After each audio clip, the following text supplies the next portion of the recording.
Hey guys, how's it going today? My name's Corey from Console Crashers, and today I wanted to show you guys how to do some artwork just to be able to get your Twitch channel, your YouTube channel up and going. I'm going to show you the methods that I use on my PC here to get my artwork out, and I figured today we'd take a look at just designing something as simple as a thumbnail. So I'm going to use an example of creating a thumbnail for, let's just say, Far Cry 5. And we'll go with that. So this might look tricky, a bit trippy for a moment here. But let me just set this up so I get on my main screen. Say goodbye to that. Alright, now, hopefully you guys are seeing the screen properly. I don't know, I got OBS minimized. Alright, so first off, you need a program called Paint.net or any other editing program. If you got Adobe or whatever. I use Paint.net because it's free. You can download it, find it online. I'm not going to go through that with you. But let's just go with, okay, Far Cry 5. Alright, so the reason we go with a PNG is because you need an image that doesn't have a background. So looking at something like this, you'll see the checkerboard design in the back here. That there's what you're looking for when you're looking for PNGs. And I'll show you what that does in a second. But first off, we need a base. So myself, I actually have this pre-designed for thumbnails. So this is literally the same cutout size every time for thumbnails. With a license-free background. So I don't have to worry about giving licensing fees or anything like that for this background. Now, down in the left corner here, you're going to have a layer selection. Now, if you end up doing anything on that layer, like let's just say I do hi, okay, sure, and I want to move this layer now, well, I'm going to end up moving everything because it was on that layer, right? So let's just Control Z, get rid of that, and what we can do is we can create another layer on top, and when we create like hi, if I select everything on this second layer, all I'm moving is the actual word hi. So if I wanted to change that, I could go back down to background and I could move that now, right? So this is going to be how we're going to manipulate a lot of our artwork. So let's get rid of that and go back to actually designing a Console Crasher style thumbnail for YouTube. I probably won't be using this because I don't actually have a Far Cry video out, but yeah, let's just say we wanted to. So first things first, we got this second layer created. Now I'm going to go back into my artwork because I already have a bunch of other stuff done here. So let's go to, I'm just trying to remember where I got it here. Okay, so this one here, I pre-designed this one so it was the same size so I could literally just copy and paste it every time. So just Control A, Control C, and then come back onto this one, make sure I'm on the second layer, Control V. So bang, I got my Console Crashers logo here ready to go. Now I'm going to create another layer. So layer 3 here, this is another layer on top. Now, we want a picture of Far Cry. You don't really want to go with the logo. Let's just say we want this picture, Nick Rye, maybe. Let's see when it loads if it's got the checkerboard background. It does. So let's copy this image of Nick Rye. Not OBS, my bad. I do that all the time. And we come back to the thumbnail here. And on this third layer, Control V, and we have Nick Rye. Now we can adjust it. Bang, let's make him a little bit larger here. Okay, cool. And we can move him down into the corner. So there you go. Nick's over here. Let's say we want to add somebody behind Nick. Well, what we do is we create another layer. Now, this layer is going to be on top of layer 3. We use these arrows down here to bring it below layer 3. So now it's behind Nick. And let's just say, yeah, sure. Let's just say the father. Copy that. Control V. This will pop up every once in a while if the image is really large.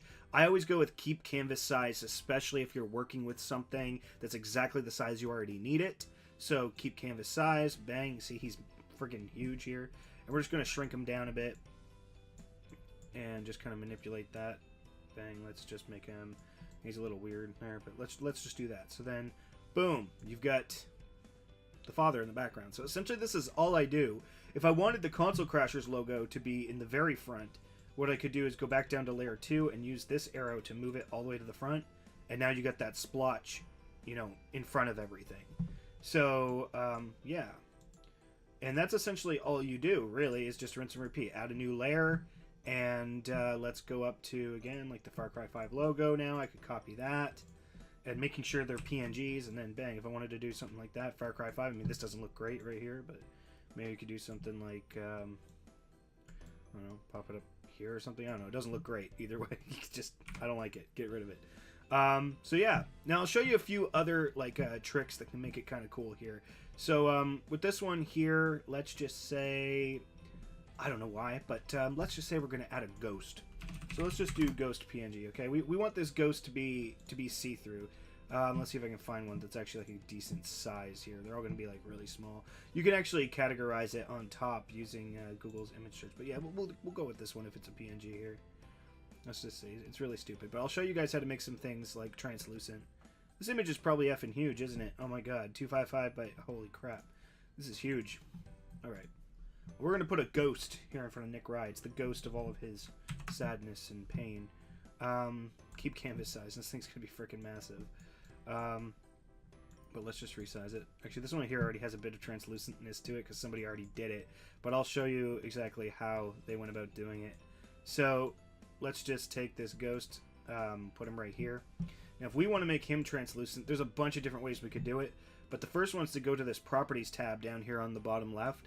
Click that, and essentially you can make him more invisible by changing the opacity. So the more you change the opacity, the more he will disappear.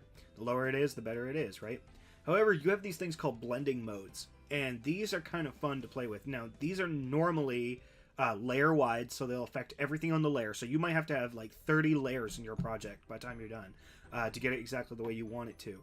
But blending modes here lets you actually do stuff like this. So this is an overlay now, so he still retains his texture, but he's more blended into the background, you know, so we can put him spooky up here in the corner. I can show you a few other ones. Some of them get really weird. You got like multiply, makes it a bit darker, I guess, in this case scenario. Additive brings his colors out a bit, you know. I'm no pro at what these actually do, but you can tell by switching through them, you get all these different effects. You can lighten it, darken it will turn them invisible, essentially. Zor is normally really weird colors, yeah. So there you go. That's how that works. But yeah, we'll put him back to overlay. He'll hide up there in the corner. Oh my god, I don't know what's going on. And yeah, boom, there you go. Now, what'll happen is once you get your image the way you want it, you're not actually going to be able to just save it in a usable file by saving it. What you have to do is you have to save it by a file type. Normally PNG is the best one to go with. But essentially what you're going to do first is go up to Image and go to Flatten. This here is going to slap all the layers down into one layer so that it can actually be saved as a image. And then we just go File, Save As, and when we're in here, title it, let's just say Test. And you want to make sure the file type is either PNG or JPEG, depending on what you're using. PNG will allow for the invisible layers to stay invisible, while JPEG will not. So, yeah, we'll do that. Save, bang. And now we have a flat layer to work with. But there's a few other tricks I can show you, too, that are kind of interesting. Now, this won't work perfect in this scenario, but I don't know if I have anything else I could use as an example. Let's just see here. A lot of our stuff is really splotchy. No, okay, I'll use this. Okay. So let's just say you wanted to use this. This is the photo you found, and you want to get rid of the red background, right? Well, there's this little tool over here. Where is it? I think it's this one, the magic wand. So up here you're going to have a tolerance meter. Normally it starts at 50, which is normally pretty good. That can get rid of most of it. But sometimes you might have to bring it up or down depending on how similar the colors are around it. So what you do is you take this magic wand and you click on the color. So bang, red. So see, right here, it thinks too many things are way too close to the color that it's looking for. So if we drop it down, you'll see that it'll select less and less. Again, this is not the ideal image for this, but I can now delete this. Bang, and now it's turning the image around it into a PNG, you see? So now if I wanted to change the background, I could. I mean, this looks really splotchy and really bad because, as I said, our artwork is really splotchy and really bad for this kind of example. But it'll get rid of the colors or whatever that you've selected it for. And the higher the tolerance, the more accustomed it'll be to choosing, you know, colors that are similar. So yeah, so we'd be like, bang, there's all that. So you can kind of separate it by colors. The cool thing about this too is it doesn't only work for getting rid of stuff. Like, again, the colors are so bad here. But like, let's just say we wanted to change the background color of this random section up here. We could go to Adjustments up here and Hue and Saturation. And I'm just going to set these back to their default values here because I was playing around with it earlier. So these here are all of the default values. All of a sudden you can change the hue slider. And now that top section is pinkish purple, or it's blue, or it's teal, or whatever. And you can always just click these buttons at the end to return it to their default value. You can drop the saturation to lose color. You can bring it up to make it much more flashy. Or you can change the lightness or whatever. So, bang, that is essentially how you do that. Up here, there's all kinds of really neat and interesting things that you can play with. There's all kinds of different effects, things that you can do, like, let's just see here. I'll just make sure that I've selected the whole layer. Let's go effects, ink sketch. So now everything is this weird design. Or you can do oil painting, which gives it much more of that like splotchy look. Again, you can change this to do whatever you want with it. And there's also pencil sketch, which can be kind of cool depending on, you know, what you've got going. Some of the ones that I've used in the past, I've used soften, but not for this, clearly. Let's just get rid of that too. Yeah, soften, and then even in my buddy Sam's artwork, I was doing something for him. I did a distort, and I did polar inversion, I do believe. No, tile reflection. I did tile reflection, which gives you this like image kind of like glass tiles overhead, you know, and you can kind of change the size of the tiles and do whatever. It gives it like this glass stain look or something like that. So that's kind of cool. And last but not least, this is a trick I learned. I was always thinking with all these different texts and fonts that you can put in, I never understood like outlining. Like, how can I get letters outlined so that they have different colors and stuff like that?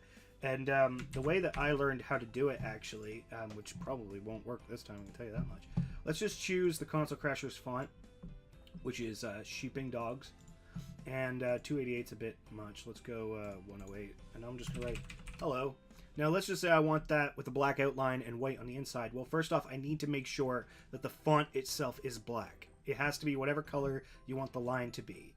Then you just select it, and you go to Effects, Stylize, Outline. And that'll give you this.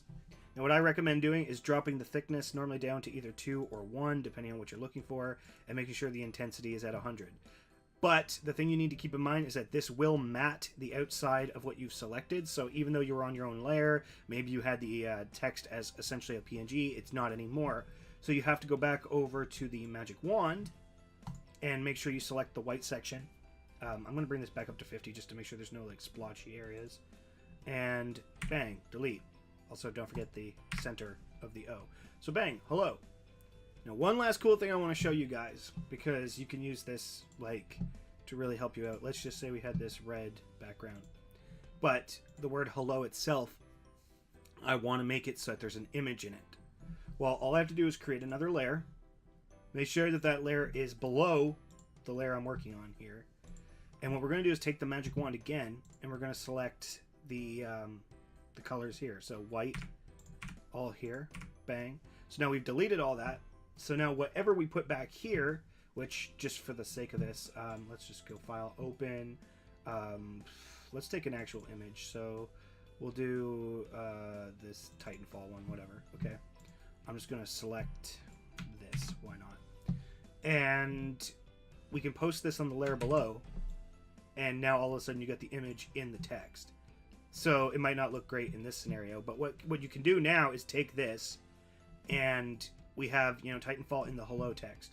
Go to Image, Flatten, so now it's one image, and then let's drop this back down to, yeah, that's about good. Delete, delete. Now you got hello with Titanfall in it. So there you go. That's essentially how you do the majority of artwork, or at least that's how I do the majority of the artwork that I work with. It's a matter of just using a lot of these different tactics that I've shown you to kind of manipulate the art and just see what you can do with it. Gonna get trippy here for a second again, guys. But yeah, hopefully one day I can give you a tutorial on how to do all this stuff with the OBS setup for Twitch. It'd be really cool to show you how to do like the text or the name that you just kind of saw down there, as well as some of the other stuff I got set up, but I'll save that for another video. So yeah, thanks a lot for checking this out, guys. Hopefully it was helpful, and I hope to be back with more videos really soon. So see you guys all next time.